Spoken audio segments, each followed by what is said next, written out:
The diesel engine roared to life at 3 a.m., its headlights cutting through the darkness like twin swords of vengeance. Margaret Chen gripped the steering wheel of her grandfather's 1952 John Deere, her knuckles white with determination. Behind her, the pristine windows of Willowbrook Estates' exclusive clubhouse gleamed in the moonlight, but not for long. After 3 years of harassment, fines, and legal threats over the antique tractor she'd inherited, the HOA had finally pushed her too far. Tonight, they'd learned that some people fight back. And sometimes, justice comes with a payload of fresh manure. Margaret Chen had never wanted to be a homeowner in Willowbrook Estates. The manicured lawns, identical mailboxes, and suffocating covenants felt like a suburban prison designed for people who confused conformity with comfort. But when her grandfather passed away 6 months ago, leaving her both his fortune and his beloved 1952 John Deere tractor, she'd found herself with enough money to buy a house in the upscale development and nowhere else suitable to store her most precious inheritance. The tractor wasn't just a machine, it was a monument to her grandfather's life. Chen Wei had arrived in America with nothing but calloused hands and an unbreakable work ethic. He'd built a landscaping empire from the ground up, one lawn at a time, and that green and yellow John Deere had been his chariot through 40 years of dawn-to-dusk labor. When arthritis finally claimed his grip on the steering wheel, he'd parked it in his garage like a faithful horse put out to pasture, polishing it every Sunday until the day he died.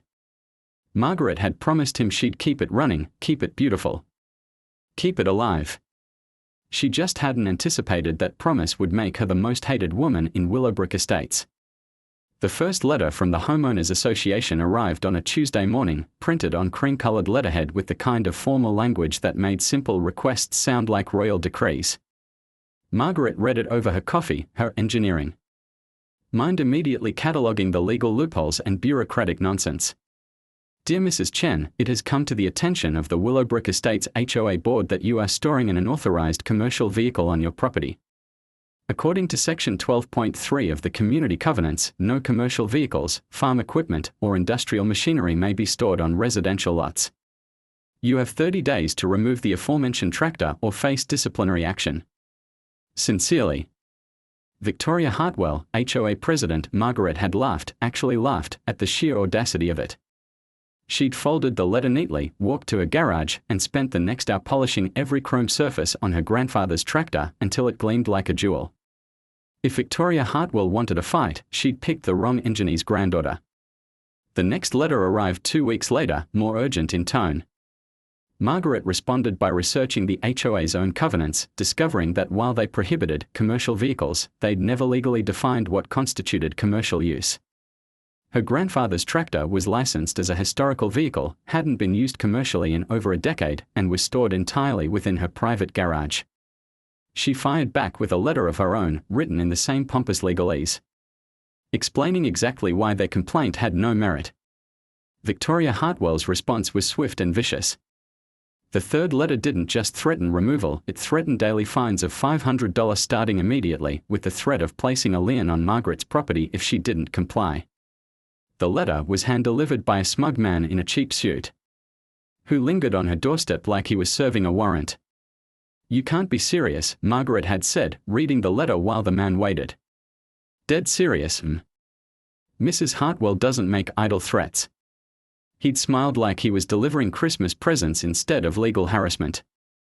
Might I suggest you look into storage facilities? There's a nice one about 20 miles outside town. 20 miles. They wanted her to drive her grandfather's tractor 20 miles away, like it was some shameful secret to be hidden from the pristine sensibilities of Willowbrook Estates. Margaret had closed the door in the man's face and immediately called her lawyer. David Kim had been her grandfather's attorney for 30 years, and he'd inherited Margaret's case along with everything else. He was a small, precise man who wore his 70 years like armor, and his voice carried the weight of someone who'd fought bigger battles than HOA disputes.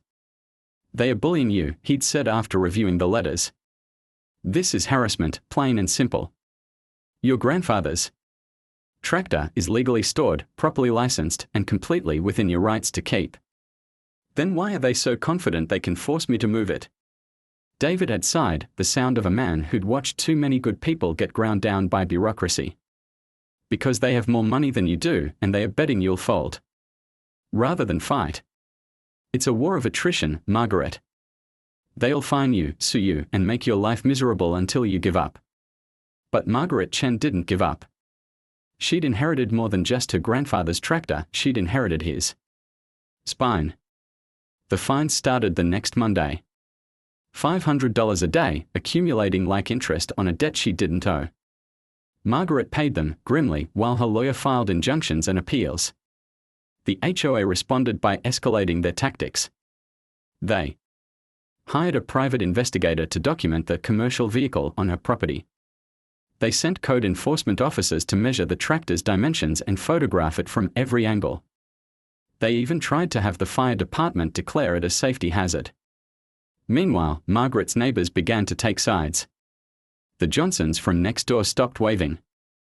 The Patels across the street started parking their cars to block her view. But there were others, the Kowalskis, the Garcias, the elderly Mr. Thompson, who remembered when neighborhoods were about community, not covenants, who quietly offered their support. "This is insane," Rosa Garcia had said during a chance encounter at the grocery store. "It's a tractor, not a crack house. I've lived here 8 years and I've never seen anything like this." The breaking point came on a Thursday evening in October. Margaret was in her garage, following her grandfather's Sunday ritual of polishing the John Deere, when she heard the rumble of a large truck outside. She stepped into her driveway to find a tow truck backing up to her garage, its driver consulting a clipboard while Victoria Hartwell stood on the sidewalk like a general surveying a battlefield. Victoria was everything Margaret expected from an HOA president: perfectly coiffed blonde hair, designer clothes that probably cost more than most people's monthly rent, and the kind of smile that could cut glass. She was flanked by 2 other board members, both women who looked like they'd been pressed from the same country club mold. "Mrs. Chen," Victoria called out, her voice carrying the false sweetness of artificial honey. "I'm so sorry it's come to this, but the lien on your property has been processed. We are here to collect the tractor as compensation for unpaid fines." Margaret's heart hammered against her ribs. 3 months of fines at $500 a day, they were claiming she owed them nearly $50,000. "You can't just take my property." "Actually, we can." Victoria's smile widened. "Your lawyer should have explained the process. Failure to pay assessed fines allows the HOA to place a lien and collect assets to satisfy the debt. This is all perfectly legal." The tow truck driver, a weathered man who looked deeply uncomfortable with the situation, approached Margaret with obvious reluctance. "I'm sorry about this. I got orders to hook up a green tractor. You want to move it out of the garage for me?" Margaret looked at the man, at Victoria's triumphant expression, at the small crowd of neighbors who'd gathered to watch the spectacle. Some looked sympathetic, others curious, but none moved to help. This was her moment of truth, the point where she could either surrender or fight back. "No," she said quietly. "I said no." Margaret's voice grew stronger. "That tractor belonged to my grandfather. It's not leaving this property." Victoria's mask of civility began to crack. "Mrs. Chen, don't make this more difficult than it needs to be. The lien is legal, the seizure is authorized. You're only making things worse. For yourself." "Worse?" Margaret laughed, but there was no humor in it. "You've been making my life hell for 3 months over a tractor that hurts nobody and violates nothing. You've cost me $50,000 in fines and legal fees. You've turned my neighbors against me and made me a pariah in my own community. How exactly could this get worse?" "We could call the police," Victoria said, her voice sharp with warning. "Go ahead." Margaret crossed her arms. "Call them. I'd love to explain to the officers how you're trying to steal a dead man's tractor over a covenant violation that doesn't exist." For a moment, the tableau held, Margaret standing guard over her garage, Victoria seething with frustrated authority, the tow truck driver caught between them like a referee in a boxing match. Then Victoria made a mistake that would haunt her for the rest of her tenure as HOA president. "You know what your problem is, Mrs. Chen." Victoria's voice dropped to a venomous whisper. "You don't understand what kind of community this is. We have standards here. We have a certain type of resident Who fits our vision? Your grandfather's rusty old farm equipment might have been appropriate for whatever hovel he. Jimmy Chen arrived at Margaret's house the next Saturday morning with a thermos of coffee and the weathered confidence of a man who'd spent 30 years coaxing life from stubborn soil. He was Margaret's second cousin, 10 years older, and had inherited their grandfather's practical wisdom along with his calloused hands. Where Margaret had channeled her inheritance into degrees and corporate success, Jimmy had stayed close to the land, building a modest farm that produced both vegetables and the kind of peace that money couldn't buy. You sure about this, cause? Jimmy asked, circling the John Deere like a mechanic assessing a patient. This old girl's got more personality than most people I know. She doesn't suffer fools and she definitely doesn't forgive mistakes. Margaret ran her hand along the tractor's fender, feeling the smooth metal that her grandfather had polished to perfection. I'm sure. Victoria Hartwell wants to treat me like some helpless suburbanite who'll roll over when threatened. Time to show her what Chen Wei's granddaughter is really made of. Jimmy grinned, the expression transforming his usually serious face. Grandfather always said you were the one who got his fight. Let's see if you got his touch with machinery too. The first lesson was humbling. The John Deere's controls were nothing like a modern car. Everything was mechanical, deliberate, requiring both strength and finesse. The clutch fought back like a wild animal, and the steering wheel demanded respect with every turn. Margaret stalled out 3 times before she managed to back the tractor out of the garage without hitting anything. Easy, easy, Jimmy coached, walking alongside the slowly moving machine. She's not a sports car. Everything's got to be smooth. Intentional. Grandfather used to say the tractor could feel your mood through your hands. You're tense, she's tense. You're calm, she purrs like a kitten. By noon, Margaret was beginning to understand the rhythm. The John Deere wasn't just a machine, it was a conversation between human and steel, requiring patience and respect. She practiced turning, backing up, and navigating the tight spaces of her driveway while Jimmy offered gentle corrections and stories about their grandfather's legendary skill with heavy equipment. He could back this thing through a needle's eye, Jimmy said, settling onto the porch steps to watch Margaret practice. I remember when I was 12, he let me ride along when he was clearing a lot for the Peterson house.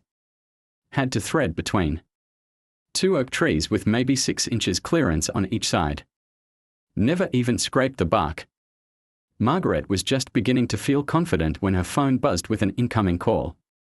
Victoria Hartwell's name appeared on the screen like a curse word. Don't answer it, Jimmy advised, but Margaret was already swiping to accept. Mrs. Chen. Victoria's voice was ice-cold professional. I'm calling to inform you that the HOA board has voted to accelerate enforcement proceedings.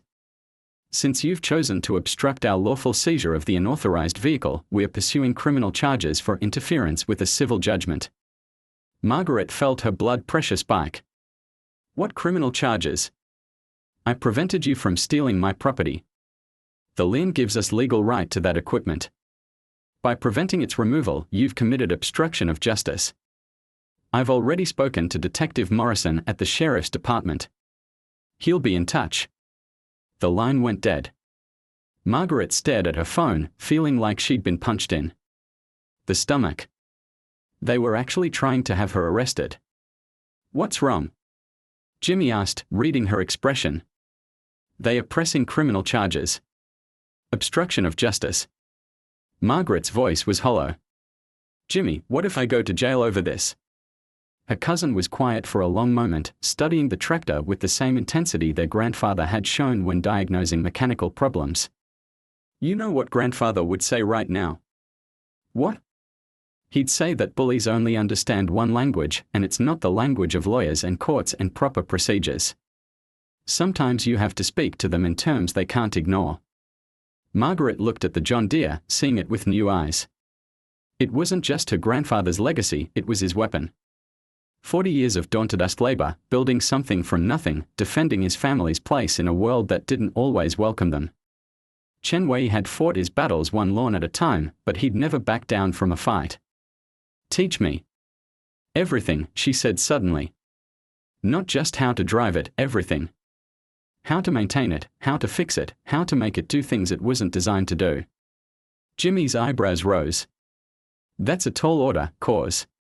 This old girl's got a lot of tricks. I've got time. And I've got motivation.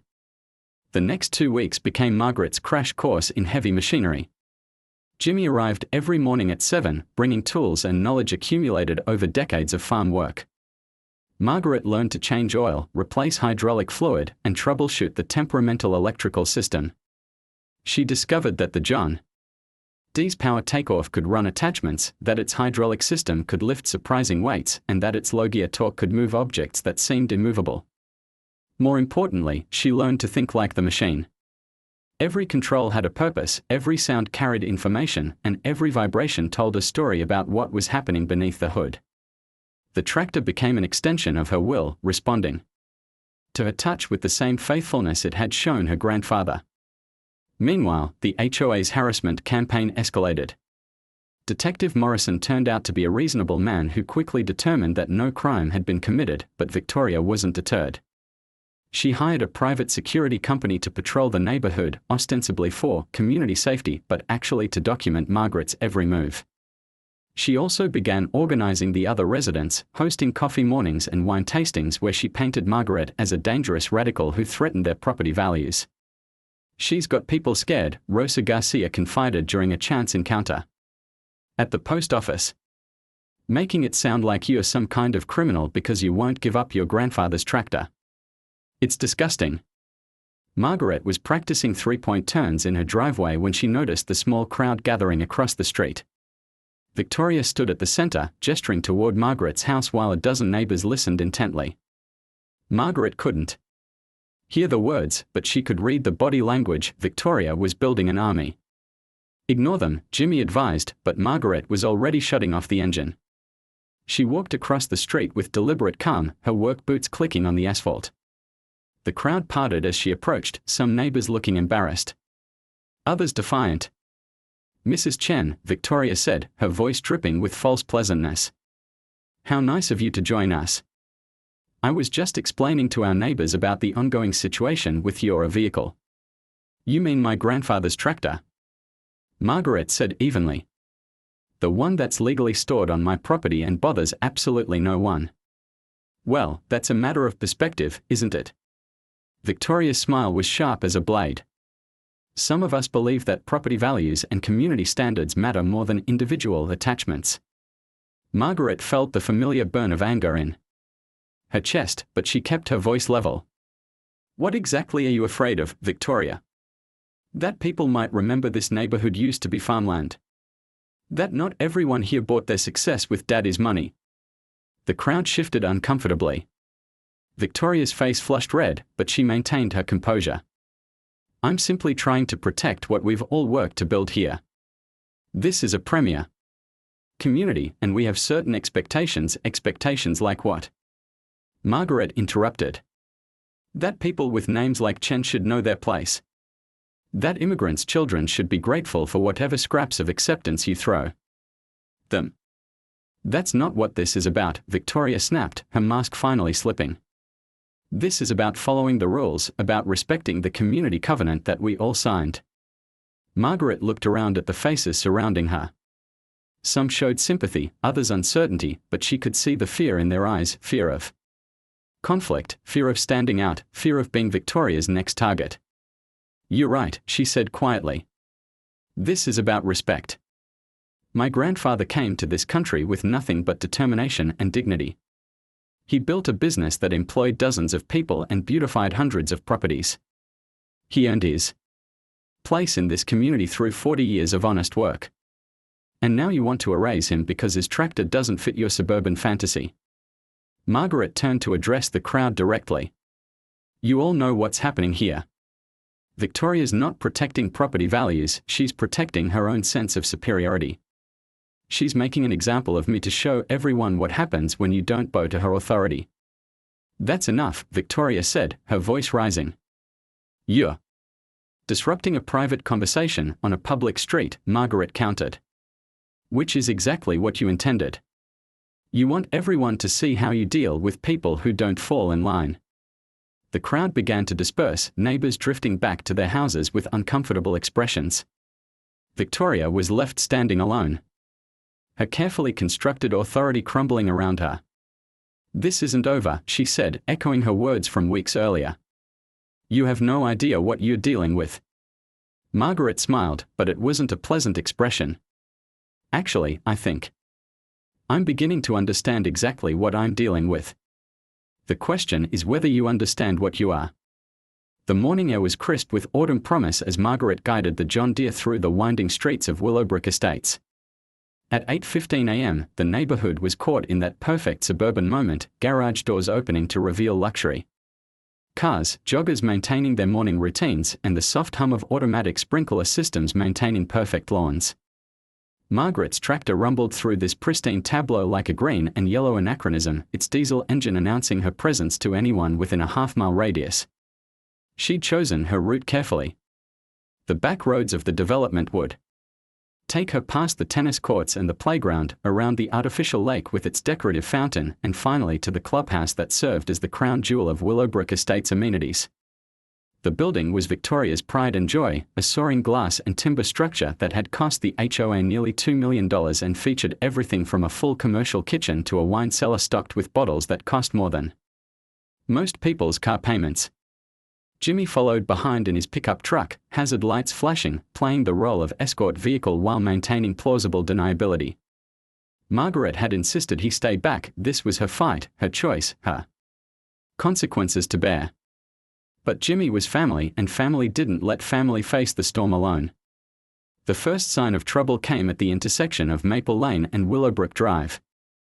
Margaret spotted the white SUV parked at the curb, its driver speaking rapidly into a phone while pointing at the approaching tractor. One of Victoria's informants. No doubt, the woman had cultivated a network of neighborhood spies who reported every deviation from suburban normalcy. Margaret maintained steady speed, her grandfather's lessons echoing in her mind. Smooth, intentional, never show fear. The John Deere responded to her touch like a faithful horse, its mechanical confidence bolstering her own resolve.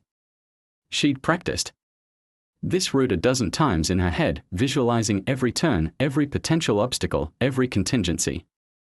The clubhouse came into view as she rounded the final corner, and Margaret's breath caught in her throat. The building was even more impressive than she'd remembered, floor-to-ceiling windows that offered panoramic views of the golf course, a sweeping circular driveway paved with expensive stone, and landscaping that had probably cost more than most people's annual salaries. It was a temple to affluence, a monument to the kind of exclusivity that Victoria wielded like a weapon. And parked directly in front of the main entrance was Victoria's silver Mercedes, along with two other luxury vehicles that Margaret recognized as belonging to board members. They were early, just as she'd expected. The monthly board meeting wouldn't start for another 45 minutes, but Victoria always arrived first to arrange her papers, test the audio-visual equipment, and generally prepare for her monthly performance as community dictator. Margaret parked the John Deere at the edge of the clubhouse parking lot, its engine idling with mechanical contentment. She could see movement through the glass walls, figures moving around the main conference room, setting up chairs and shuffling documents. Victoria was probably rehearsing her presentation about the dangerous criminal who dared to keep her grandfather's tractor on residential property. The irony wasn't lost on Margaret. Her grandfather had probably landscaped these very grounds back when the development was being built. He'd shaped the rolling hills, planted the oak trees that now shaded the clubhouse, and laid the foundation for the paradise that his granddaughter was now supposedly threatening. Jimmy pulled up beside her, rolling down his window. "You sure about this, cause once you do this, there's no going back." Margaret looked at the clubhouse, at the Mercedes gleaming in the morning sun, at the pristine perfection that Victoria had spent years constructing. "Jimmy, do you remember what grandfather used to say about bullies? That they only understand one language." "That's right." And Victoria's about to get a very clear message in a language she'll never forget.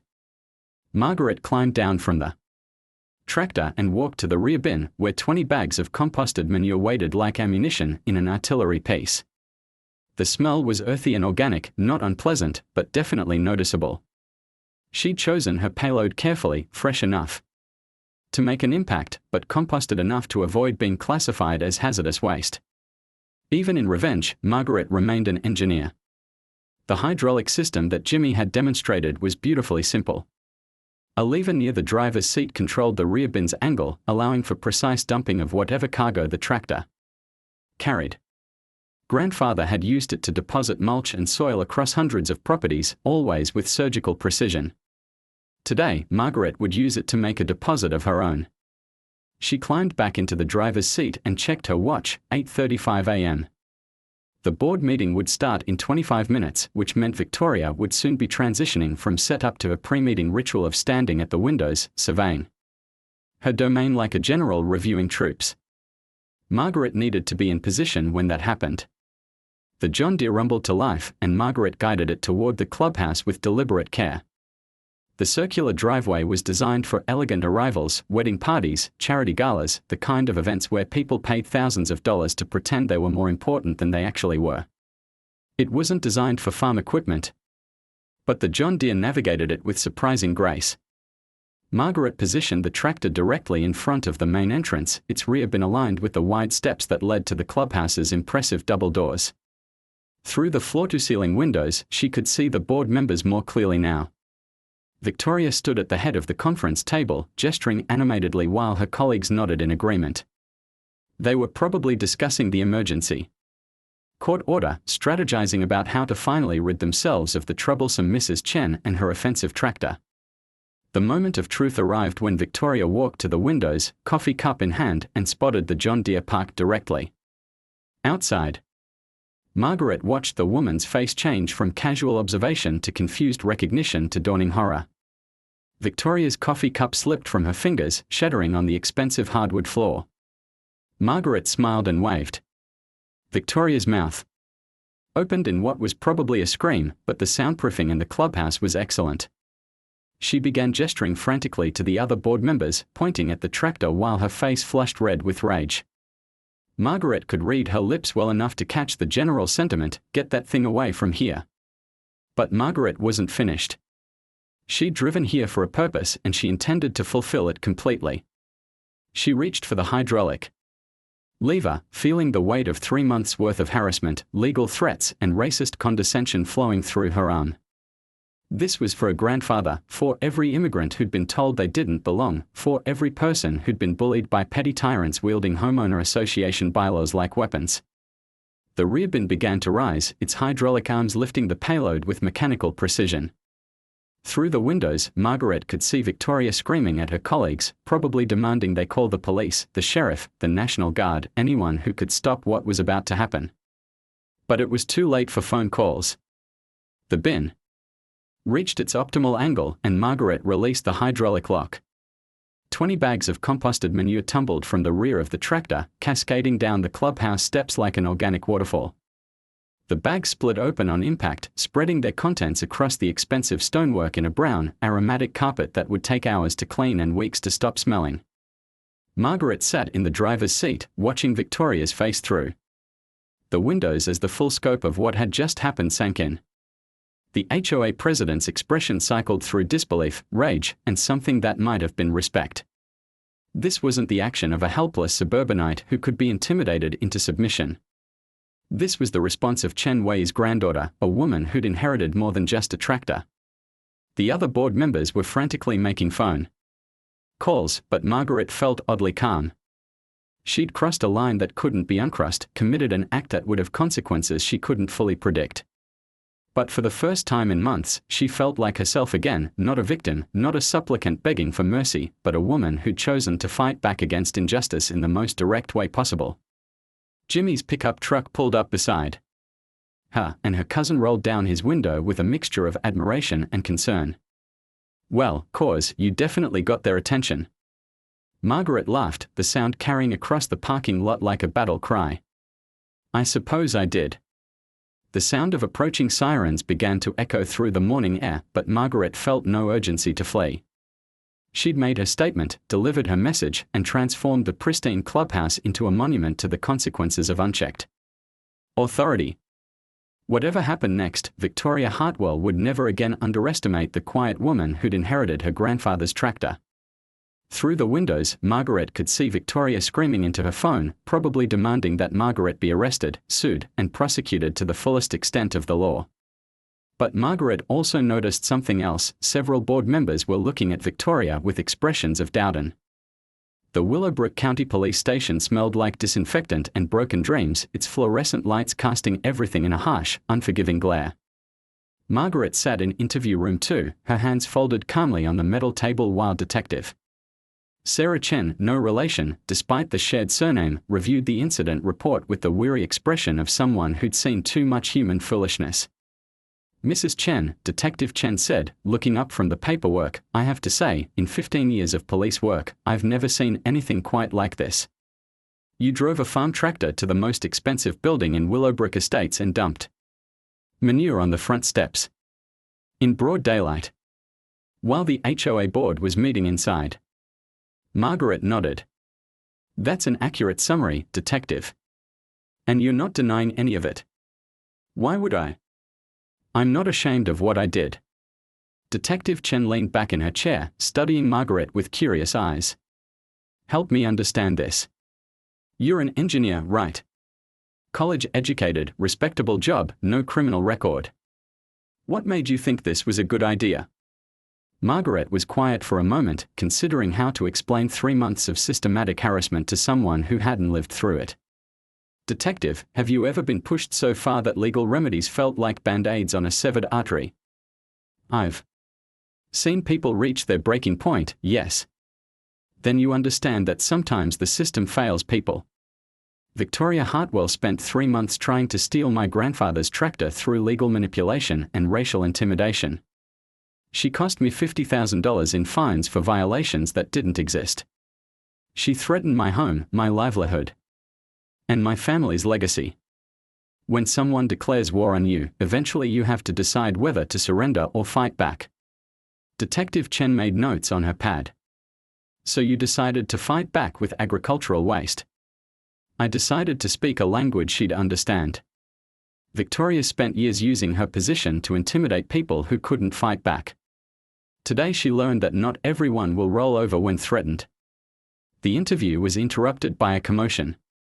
In the hallway, raised voices, the sound of expensive heels clicking on linoleum, and the unmistakable cadence of Victoria Hartwell in full fury. Margaret could hear fragments through the door: criminal charges, destruction of property, public nuisance, a full prosecution. A Detective Chen sighed. That would be Mrs. Hartwell. She's been here for 2 hours demanding we throw every possible charge at you. She wants you prosecuted for vandalism, trespassing, reckless endangerment, and something called agricultural terrorism, which isn't actually a crime in this state. Margaret couldn't help but smile. She's taking this personally. Oh, she's taking it very personally. She's also making a lot of threats about lawsuits, political connections, and ruining careers. The kind of threats that usually make my captain nervous. Usually. Detective Chen's expression shifted slightly. Mrs. Chen, can I speak off the record for a moment? Margaret nodded. Victoria Hartwell has been a problem for this department for years. She calls us constantly about suspicious people in her neighborhood, which usually means anyone who doesn't fit her idea of appropriate residence. She's filed dozens of complaints about noise violations, property maintenance issues, and neighborhood disputes.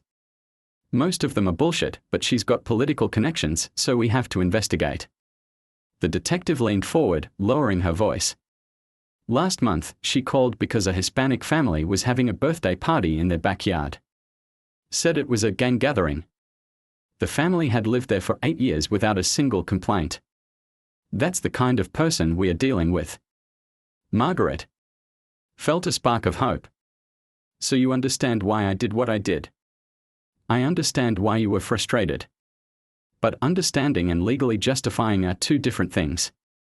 You still dumped manure on private property, which is technically vandalism. And you did it with a vehicle that weighs several tons, which could be considered reckless operation of heavy machinery. The door opened and Officer Martinez entered, carrying a coffee and wearing an expression of barely suppressed amusement. Detective, you need to see this. He handed her his phone, which was displaying a social media video. Margaret could see the screen from her angle, shaky phone footage of her tractor approaching the clubhouse, the hydraulic bin rising, and the dramatic cascade of manure onto the steps. The video had already been viewed over 50,000 times. And the comments were overwhelmingly supportive. "Holy shit," Detective Chen muttered, scrolling through the responses. "Finally someone stood up to these HOA tyrants. This is my new hero. Where can I buy this woman a beer? There are hundreds of these." Officer Martinez grinned. "It gets better." Someone posted Victoria Hartwell's response. Apparently she started screaming about having people arrested for recording her without permission. That video's got even more views. Margaret watched the detective's face change as she absorbed the full scope of what was happening. This wasn't just a simple vandalism case, it was becoming a social media phenomenon, a symbol of resistance against petty authority and bureaucratic bullying. "There's more," Officer Martinez continued. "We've had 17 calls this morning from reporters wanting interviews. Channel 7 News is setting up outside the clubhouse. And get this, some guy from the county prosecutor's office called to ask if we really arrested someone for protesting with poop." Detective Chen rubbed her temples. This is turning into a circus. The circus was just getting started. Over the next hour, Margaret watched through the interview room's small window as the police station parking lot filled with news vans, protesters carrying signs reading "Free the Tractor Lady" and "Victoria Hartwell is the real criminal." And curious onlookers drawn by the growing spectacle, her phone, which the police had returned to her, buzzed constantly with calls from reporters, lawyers offering pro bono representation, and neighbors expressing support. The story was spreading beyond Willowbrook Estates, tapping into a deep well of frustration with HOAs, petty officials, and the kind of entitled behavior that Victoria represented. Jimmy arrived at 2 p.m. with Margaret's bail money and a grin that could have powered the entire police station. "Cause, you're famous. The local news is calling it the Great Manure Rebellion. There's a reporter from the Washington Post asking for your phone number." The diesel engine roared to life at 3 a.m., its headlights cutting through the darkness like twin swords of vengeance. Margaret Chen gripped the steering wheel of her grandfather's 1952 John Deere, her knuckles white with determination. Behind her, the pristine windows of Willowbrook Estates' exclusive clubhouse gleamed in the moonlight, but not for long. After 3 years of harassment, fines, and legal threats over the antique tractor she'd inherited, the HOA had finally pushed her too far.